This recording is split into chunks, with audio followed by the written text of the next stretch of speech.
राज्यसभेसाठी महाराष्ट्रातून 6 जागांची निवड होणार आहे आणि त्यापैकी भाजपच्या 3 जागा असणार आहेत। या 3 जागांसाठी 6 जणांची नावे चर्चेत आहेत। यंदा पंकजा मुंडेंची वर्णी लागेल का याचीही चर्चा होते। पाहूया।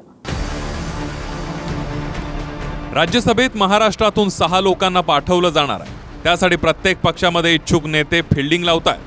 भाजपकडून पंकजा मुंडेंची वर्णी लागेल का याबाबतही तर्कवितर्क बांधली जात आहेत।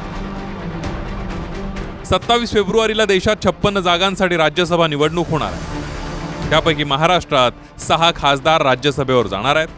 भाजपचे केंद्रीय मंत्री नारायण राणे, माजी केंद्रीय मंत्री प्रकाश जावडेकर, व्ही मुरलीधरन, काँग्रेसचे कुमार केतकर, ठाकरे गटाचे अनिल देसाई आणि राष्ट्रवादीच्या वंदना चव्हाण या 6 खासदारांची टर्म संपणार।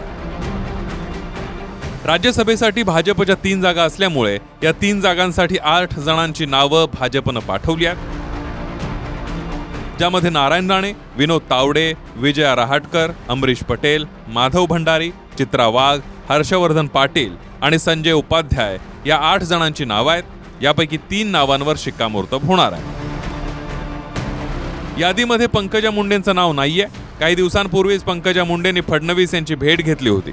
त्यावरून पंकजा मुंडेंना राज्यसभेवर पाठवलं जाणार का या प्रश्नावर फडणवीस यांनी याचा निर्णय आमचे वरिष्ठ घेतात, पंकजाताई या आमच्या राष्ट्रीय मंत्री आहेत अशी प्रतिक्रिया दिली आहे। कोण राज्यसभेत जाईल, कोण जाणार नाही याचा निर्णय आमचे वरिष्ठ घेतात।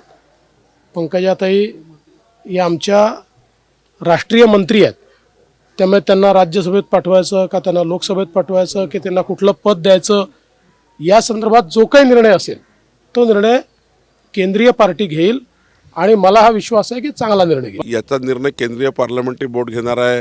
आमच्या कोर ग्रुपच्या बैठकीमध्ये याची चर्चा झाली आहे, पण शेवटी याचा निर्णय केंद्रीय पार्लमेंटरी बोर्ड घेतं। मला वाटतं की केंद्रीय पार्लमेंटरी बोर्ड जो निर्णय घेईल तो आम्हा सर्वांना मान्य असेल। मिळालेल्या माहितीनुसार भाजप या 8 नावांहून अधिक इतर नेत्यांचाही विचार करू शकते। सूत्रांच्या माहितीनुसार एका जागेसाठी 3 नावं विचाराधीन आहेत। भाजप स्वबळावर 2 जागा निवडून आणू शकते।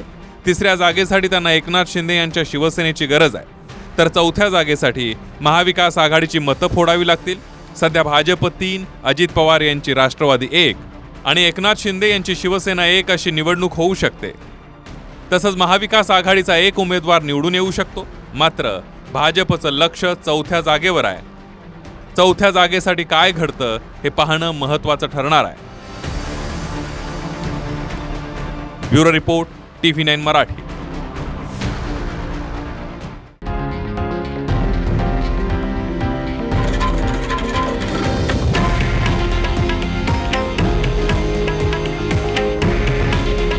हे आहे देशातील नंबर 1 न्यूज नेटवर्क आणि आपण पाहत आहात TV9 मराठी। काळजी तुमची, हित महाराष्ट्राचं।